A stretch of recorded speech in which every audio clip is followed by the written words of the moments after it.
कि बसही एक गांव है बेगूसराय में, चेरिया बरियारपुर ब्लॉक में पड़ता है। उस गांव में बूढ़ी गंडक नदी से बांध टूटी, जिसमें प्रथम बार माने फर्स्ट टाइम जो हेलीकॉप्टर से 50 लोगों को मैंने रेस्क्यू करा। इस साल तो ऐसा अलर्ट हम लोग जारी कर रहे हैं कि मार्च के अंतिम सप्ताह से ही लू चलने की संभावना है।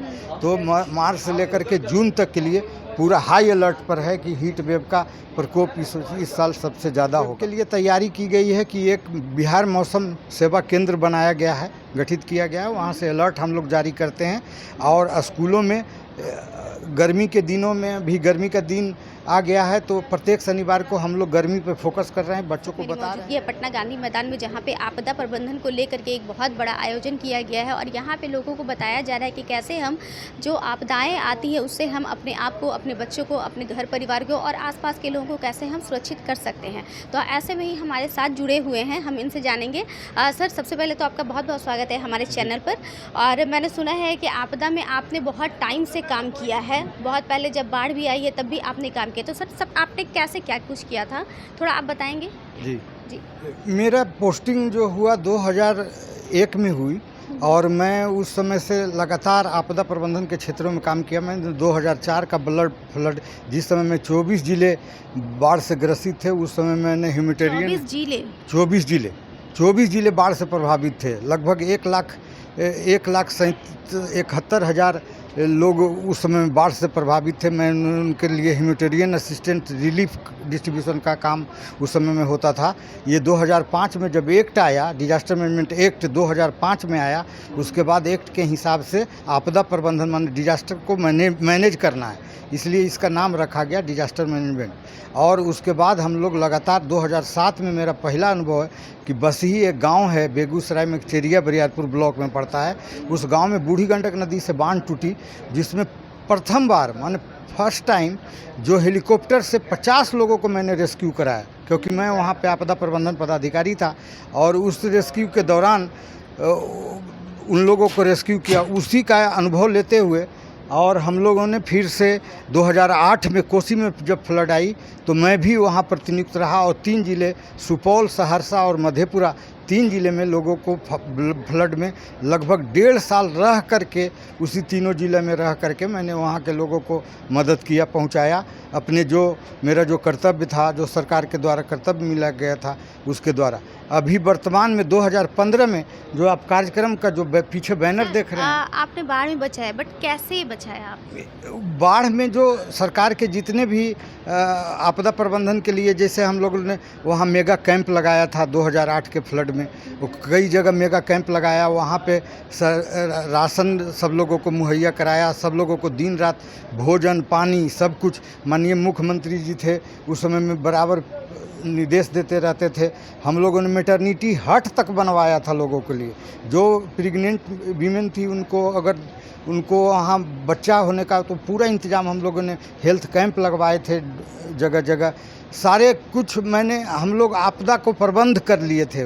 उसका प्रबंधन करके एक बेहतर लाइफ ज़िंदगी उनको लगा नहीं कि हम लोग फिर उन लोग का जो रोड टूट गया था, घर टूट गया था, गाद भर गए थे खेतों में, उसको फिर हम लोग उस सबको निकलवाए, सबको घर बनवा के दिए। इस तरह से पूरा उन लोगों को लाइफ में कोई ज़्यादा डिस्टर्बेंस नहीं हुआ। जिन लोगों की मौत, ये दुखद घटना हुई, जिनकी बाढ़ के कारण मौत हुई, उन लोगों को हम लोगों ने जो प्रावधान था अनुग्रह अनुदान का सरकार का, उन्होंने हम लोग को 100% उन लोगों को वितरित करने का कोशिश किया। तो इस तरह से बाढ़ में हम लोगों को काफ़ी दिन प्रतिदिन बाढ़ की जो तीव्रता है, फ्लड को हम लोग रोक नहीं सकते हैं। तो उसके बाद हम लोगों ने इस कार्यक्रम को 2015 में संकल्प मतलब उसको आकलन किया और देखा कि अगर हमारे यहाँ आपदाओं में प्रतिदिन, अभी हमारे यहाँ 17 तरह की आपदाएं हैं, 17 तरह की। उस आपदाओं में सबसे पहले हम लोगों ने देखा कि बच्चों को टारगेट किया गया। बच्चों को इसलिए टारगेट किया गया कि हमारे यहाँ पूरे राज्यों में, 28 राज्यों में सबसे ज़्यादा आबादी जो है बच्चों की है। हमारे यहाँ 47% से 49% आबादी बच्चों की है 2011 की जनगणना के अनुसार। और उसके अनुसार तो हम लोगों ने मुख्यमंत्री विद्यालय सुरक्षा कार्यक्रम का आगाज़ रखा। इसमें विद्यालयों में चलाया गया। इसके अनुसार एक वैगन भी बनाया गया जो वार्षिक सारणी है। इसमें अलग अलग आपदाओं के हिसाब से बच्चों को इसलिए टारगेट किया गया कि यही बच्चे जब बड़े होंगे ये आज के आपदा स्कूल में सीखेंगे, क्योंकि बच्चों का दिमाग में कोई तरह का कमजोरी नहीं होता। जो बच्चे सीखते हैं वो ज़िंदगी वो याद रखते हैं। तो जैसे जैसे वो बड़े होंगे वो उनको स्कूल में बताई हुई बात हमें पुनः उनको याद होगी और उसके हिसाब से आपदा से लड़ने के लिए, आपदा का जवाब देने के लिए वो तैयार हो जाएंगे। और इसी परिकल्पना से ये इस कार्यक्रम के उद्देश्य से रखा गया है। स्कूलों में चलाया जाता है। फोकल टीचर को हम लोग ट्रेनिंग देते हैं और ट्रेनिंग के माध्यम से फोकल टीचर बच्चों को बताते हैं प्रत्येक शनिवार को, और वो फिर इसको उतारते हैं। ये परिकल्पना की गई है, सरकार का संकल्प है कि हम अगले 5 से 7 सालों के अंदर सारे बच्चों जो आधी आबादी के बच्चे हैं, जो आधी आबादी के अंदर कवर करते हैं पूरे बिहार राज्य को, वो बच्चे आपदा से लड़ने के लिए हमेशा तैयार रहेंगे। तो इसी संकल्प के साथ ये कार्यक्रम बनाया गया है। सर, अभी गर्मी बिहार में बहुत ज़्यादा पड़ रही है। इधर कुछ टाइम से तो ऐसा लग रहा है कि हर साल और बढ़ते ही जा रहा है। तो ऐसे मौसम में और हीट वेव को लेकर के आप क्या कहना चाहेंगे? हमारे यहाँ से पहले तो हीट वेव के लिए तैयारी की गई है कि एक बिहार मौसम सेवा केंद्र बनाया गया है, गठित किया गया है। वहाँ से अलर्ट हम लोग जारी करते हैं और स्कूलों में गर्मी के दिनों में भी, गर्मी का दिन आ गया है तो प्रत्येक शनिवार को हम लोग गर्मी पे फोकस कर रहे हैं। बच्चों को बता रहे हैं कि आप धूप में से न निकलें। उसके लिए जो ट्रेनिंग मॉड्यूल बना हुआ है, किताबें बनी हुई हैं बच्चों के लिए, वो टीचर बताते हैं उनको। दूसरा, हम लोग 27 जो डिपार्टमेंट हैं हमारे, जो DRR रोड मैप एक बना हुआ है हमारे यहाँ, रोड मैप के हिसाब में 27 डिपार्टमेंट हैं, उनको शामिल किया गया है। और उनके साथ हमारा लगातार तीसरा कंसल्टेशन मीटिंग हम लोग का हो चुका है कि आप किस स्तर से ये हीट वेव से निपटने के लिए क्या तैयारी करें। सब डिपार्टमेंट अलग अलग कार्य योजना बनाया गया है। हम लोग उसके लिए फंड भी उपलब्ध करा रहे हैं और उसके लिए एकदम तत्पर हैं इसके लिए कि हीट वेव से कोई नुकसान ना हो।